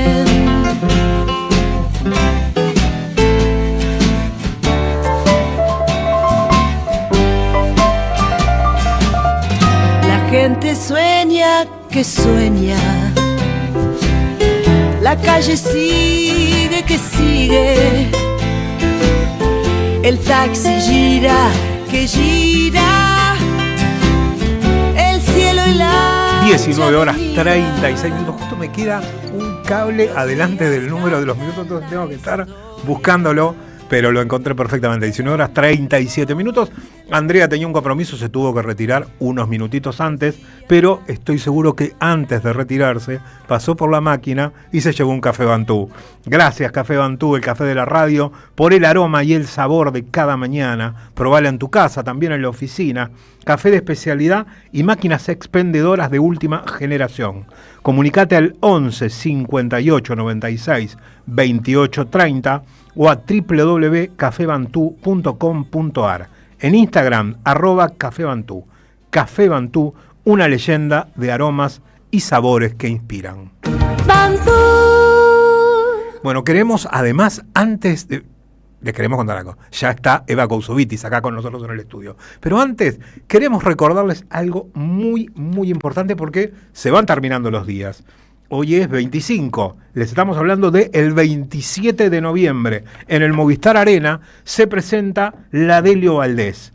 Y esto, que no sería noticia, la gran noticia es el beneficio que tienen los suscriptores de la comunidad AM530. La Delio Valdés, reconocida orquesta de cumbia latinoamericana, con más de 15 años de trayectoria, presenta en vivo su esperado sexto álbum, El Desvelo.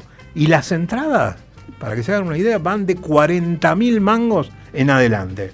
Bueno, si formás parte de la comunidad AM530, tenés un 30% de descuento en las entradas. O sea que si compras la más barata, de 40.000 pesos, te estás ahorrando 12.000 pesos siendo miembro de la comunidad AM530. Las entradas son limitadas, así que entra a la página web de la radio, www.am530somosradio.com, y suscribite. Hay varias opciones, elegí la que más esté a tu alcance. Y el jueves 27 de noviembre, en el Movistar Arena Humboldt 450, podés ir a ver a la Delio Valdés con un gran descuento del 30%. Obviamente apurate porque las entradas son limitadas las que tienen este descuento. 19 horas 39 minutos. Le damos la bienvenida a María Eva Cousovitis.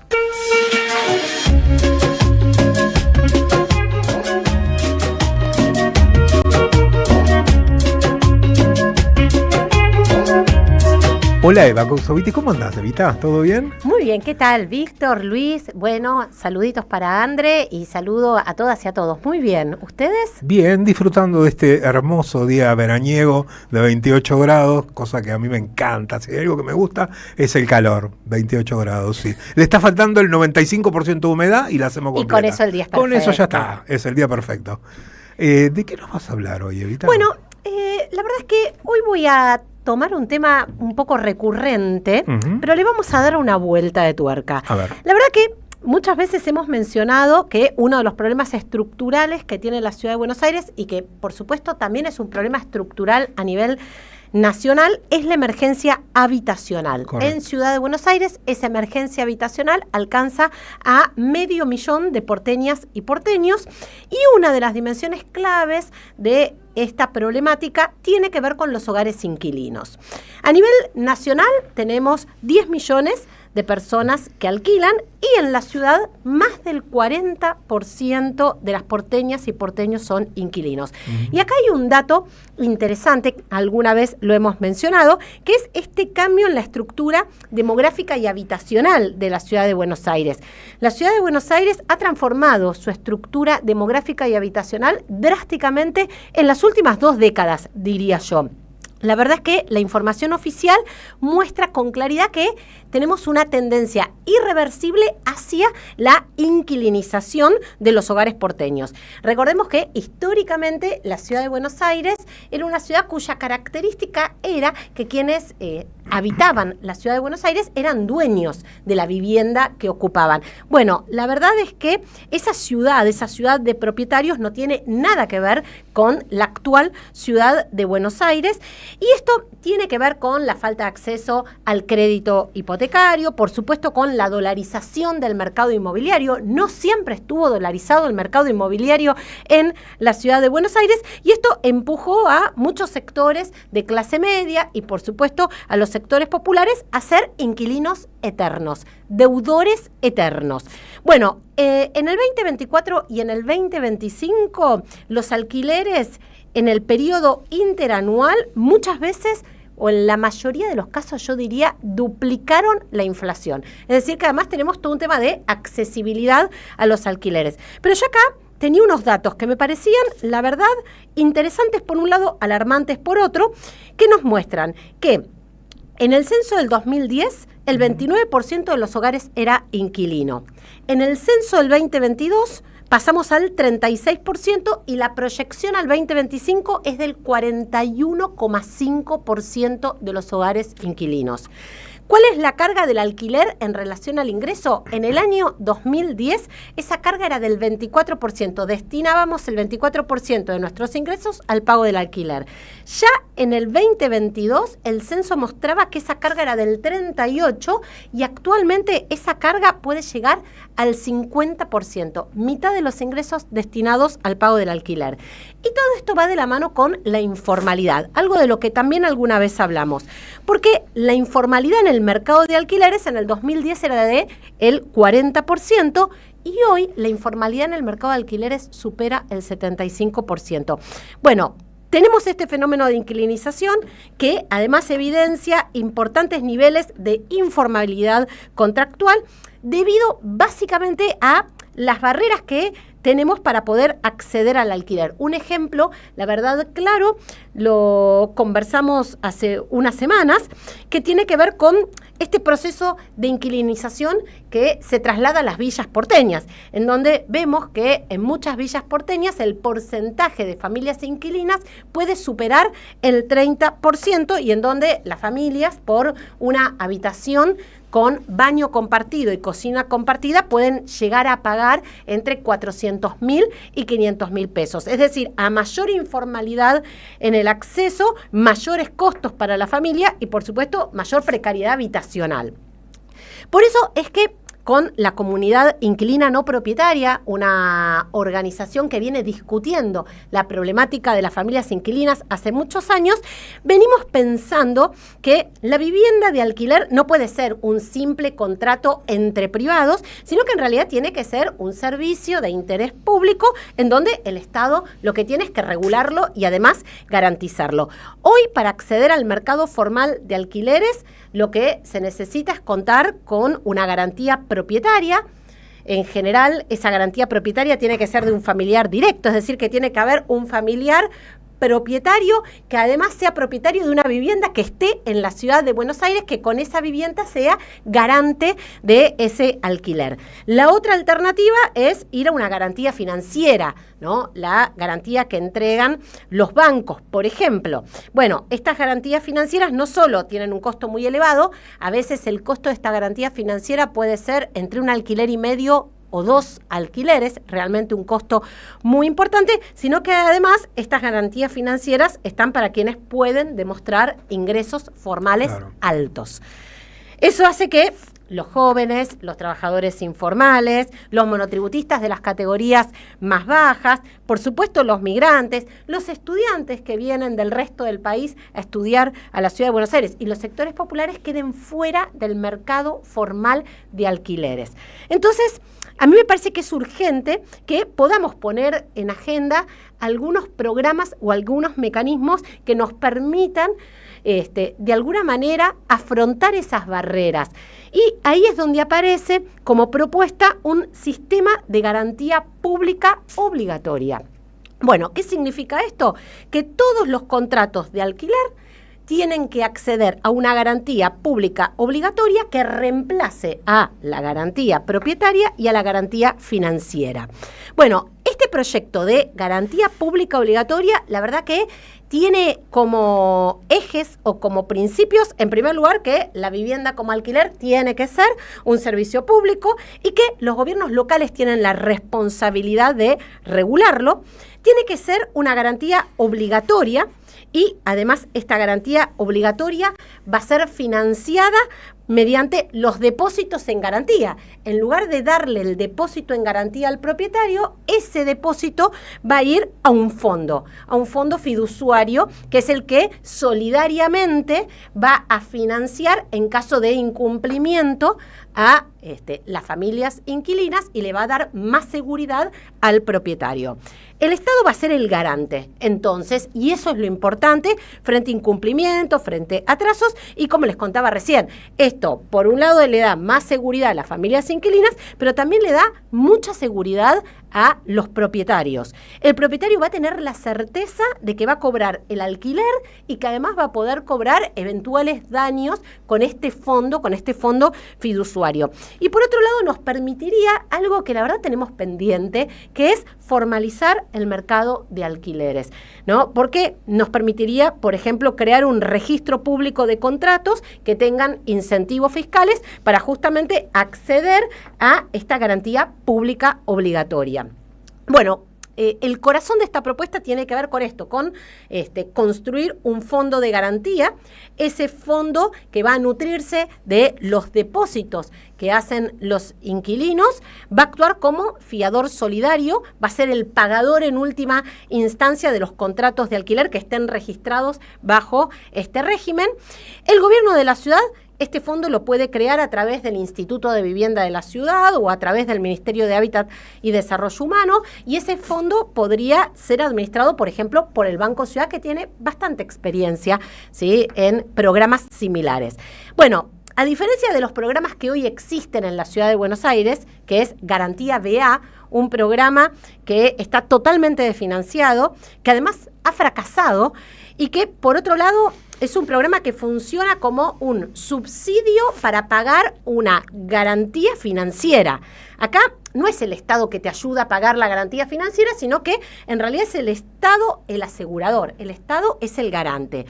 Y la verdad que esto nos va a permitir un montón de beneficios. En primer lugar, respecto a las barreras de entrada a un alquiler formal, si nosotros tenemos que recurrir a una garantía financiera, tenemos que destinar entre 4 o 5 meses para poder ingresar a un alquiler, entre lo que le pagamos, ¿no?, a la financiera, entre lo que pagamos de depósito y entre lo que pagamos del mes de adelanto.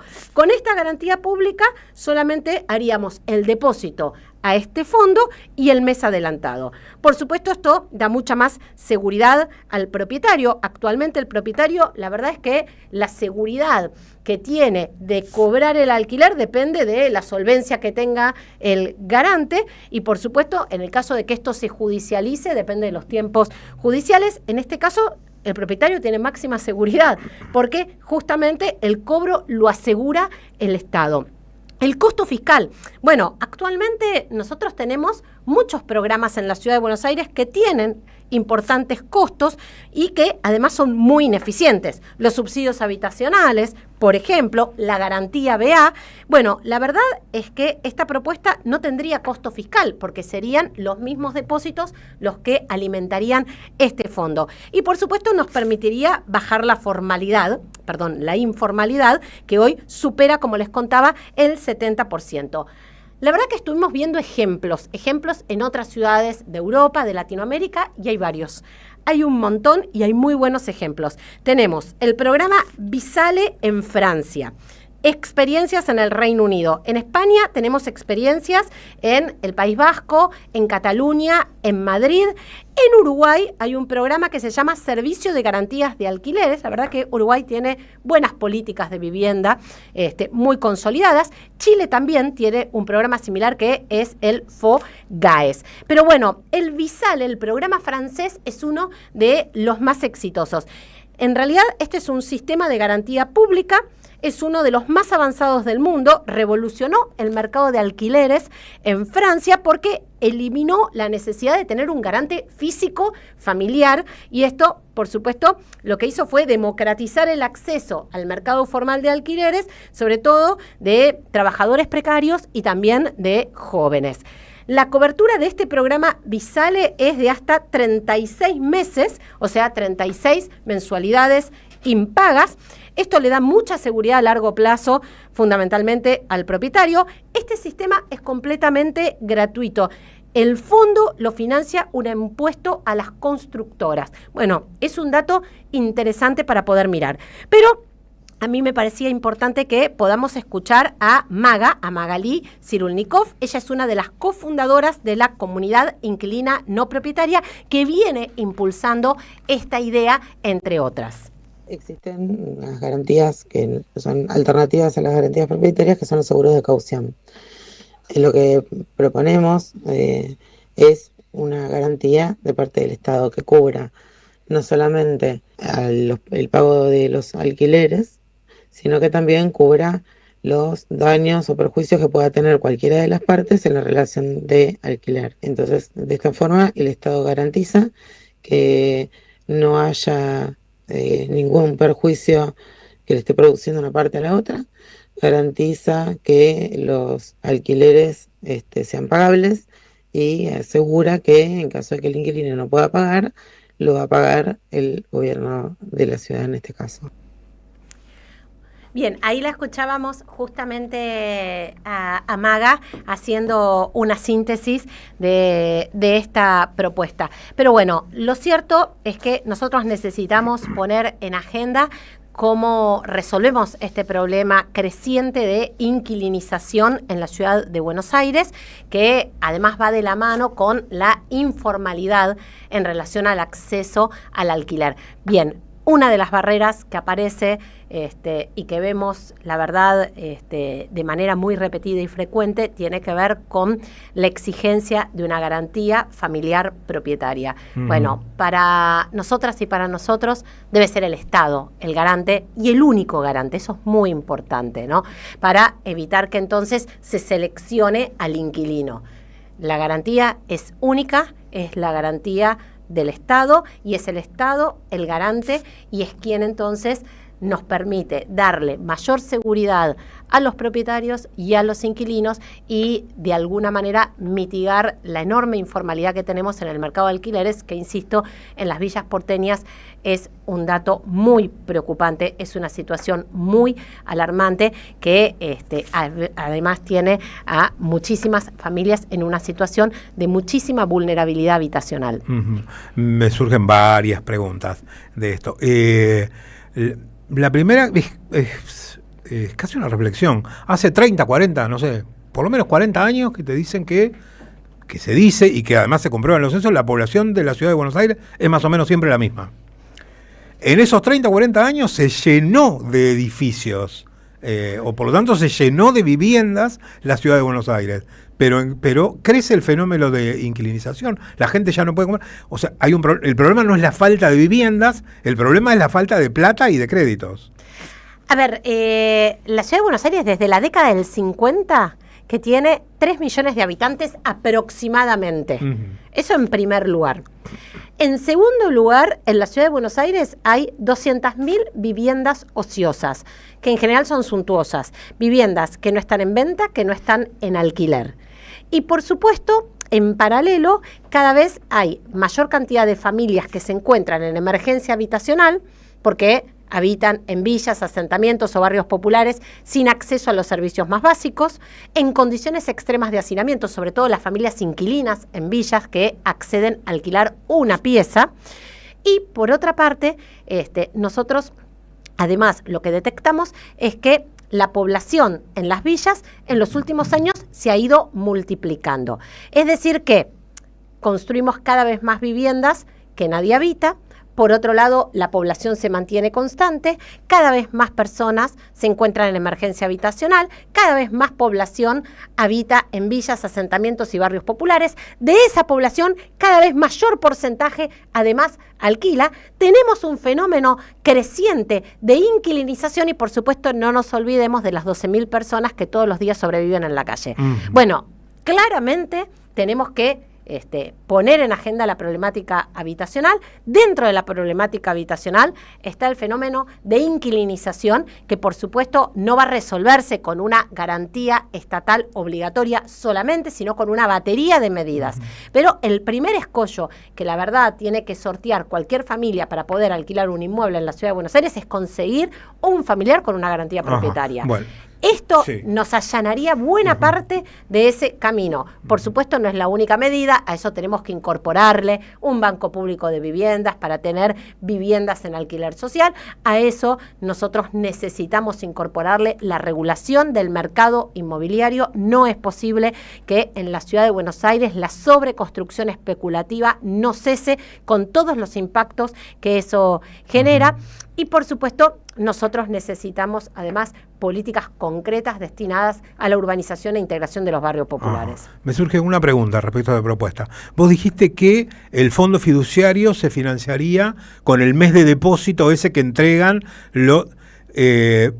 se supone que ese mes de depósito, por lo menos lo que te dicen cuando vas a alquilar, es para que cuando vos entregás la vivienda al finalizar el contrato, si no la dejaste en las mismas condiciones en las que la recibiste, se utiliza ese dinero actualizado para ponerla en condiciones. ¿Qué pasaría con esa situación? Porque también sucede. Inquilinos que cuando se van dejan la casa hecha mierda. ¿Eso también lo pagaría el fondo fiduciario? Exacto. El fondo fiduciario pagaría alquileres y además pagaría daños. Por supuesto que implementaría un sistema de penalidades para quien de pronto no deje una vivienda en condiciones, ¿no? Una cosa es el uso de una vivienda y otra cosa es el mal uso de la vivienda. Por lo tanto, este fondo cubriría ambas cuestiones. La falta de pago de alquileres por un lado y los daños generados por otro. Quien de pronto no pueda afrontar el alquiler, bueno, podría ingresar en un sistema de alquiler social. Por lo tanto, este fondo es un fondo que se complementa con alquileres sociales, desde ya. Yo creo que el complemento tendría que ser también que los jóvenes tengan también un proyecto, un horizonte de vivienda propia, ¿no? Absolutamente. Porque eso está perdido, o sea, no existe en este momento. Hablas con los chicos y los chicos les parece tan lejano esa posibilidad que ni la piensan. A ver, a mí me parece que nosotros tenemos que plantearnos como meta una sociedad de propietarios, ¿no? Eso me parece que es clave. Yo arranqué diciendo que este fenómeno de inquilinización nos está llevando a que cada vez más familias sean deudoras eternas, ¿no? Porque de alguna manera todos los meses contraen una nueva deuda, que es ese pago de alquiler por una vivienda que nunca va a ser propia. Entonces, a ver, dejando eso en claro, ¿no? En donde nosotros lo que nos tenemos que plantear es cómo podemos lograr una sociedad de propietarios de la vivienda que ocupan. Ese es el objetivo. Me parece que frente al fenómeno de inquilinización, también lo que tenemos es que garantizar las mejores condiciones de acceso. Y para eso, la primera barrera que aparece es la garantía propietaria. Pero sin duda que nosotros lo que necesitamos es garantizar el acceso a la vivienda de manera definitiva. La Ciudad de Buenos Aires está en condiciones de poder hacerlo porque no solamente tiene el mayor presupuesto per cápita a nivel nacional, sino que además su presupuesto per cápita duplica el de la Ciudad de Barcelona, y hemos mencionado muchas veces que la Ciudad de Barcelona ha anunciado la construcción de 50.000 viviendas sociales. Chicos, se nos termina el programa. La verdad es que me parece que abordar la problemática habitacional tiene que incluir la mirada hacia ese sector, que es el sector de las familias inquilinas, pero mirarlo integralmente, tal cual, Luis. Es así. Bueno, queda pendiente el tema porque hay muchas cosas por delante. Entre otras, vos mencionabas Uruguay, una de las formas que tuvo de resolver Uruguay, en alguna medida ese tema, fue con las viviendas cooperativas por ayuda mutua. Después les vamos a contar lo que es. Ahora nos tenemos que ir. Una experiencia maravillosa. Sí, sin duda, y que sigue coexistiendo, no importa el gobierno que esté. Nos vamos, nos reencontramos mañana miércoles a partir de las 18 horas, acá. Gracias Carlos, gracias Ailu, gracias Diego Mayo, Luis mañana por teléfono. Evita, nos hablamos la semana. Chao. Abrazo. Tengo tiempo para saber si lo que sueño concluye en algo. En AM530 pasan muchas cosas. Y todo lo que pasa está en la red. Somos Radio AM530 en YouTube. Entérate de lo que pasa. AM530. Somos redes. Somos radio. ¡Wow! ¿Cómo dices cuenta DNI? ¡Wow! ¿Que ahora tienes plazo fijo? ¡Wow! ¿Y que tienes una tasa especial? ¡Wow! Y eso hace que tu dinero crezca. ¡Wow! Y crezca. ¡Wow! Y crezca. ¡Wow! Para, ese último wow no entendí. ¡Wow!